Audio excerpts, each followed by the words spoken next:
La Guinée occupe la première place dans le classement de la migration irrégulière selon le Haut Commissariat des Nations Unies pour les réfugiés. 14 400 migrants guinéens dans des situations irrégulières ont débarqué sur les côtes européennes en 2018 dans l'optique de suivre la réintégration de ceux qui sont de retour au pays. L'UNICEF vient de faire un don de 30 motos aux travailleurs sociaux et équipes mobiles du ministère de l'Action sociale, de la promotion féminine et de l'enfance afin de leur faciliter le déplacement sur le terrain.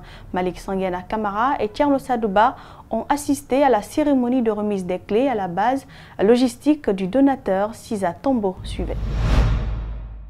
Les travailleurs sociaux et équipes mobiles du ministère de l'Action sociale œuvrent sur le terrain pour protéger les droits de l'enfant, mais avec des moyens limités. L'UNICEF, partenaire du gouvernement, offre 30 motos à ses agents pour faciliter leur mobilité.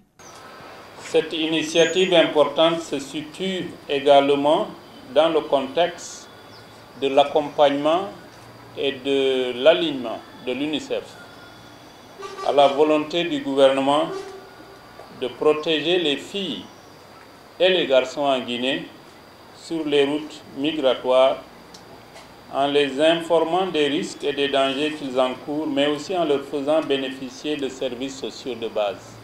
La Guinée s'est taillée la première place mondiale dans l'immigration. Des jeunes mineurs qui quittent le pays pour l'Europe sont souvent victimes de traitements inhumains.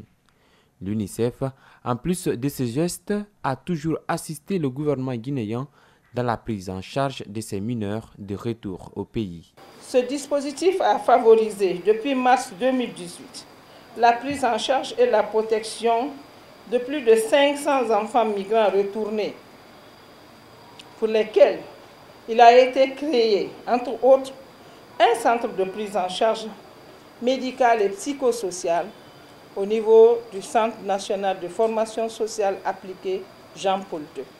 Je voudrais profiter pour remercier tous les partenaires qui ont accompagné le gouvernement dans le processus de mise en place de ce centre. Les assistants sociaux bénéficiaires de ces agents passeront dans les familles pour sensibiliser les parents et les jeunes candidats à l'immigration clandestine des méfaits de cette pratique. Ils mettront l'accent également sur la scolarisation des enfants qui, selon la ministre de l'Action sociale, reste la meilleure voie pour s'épanouir.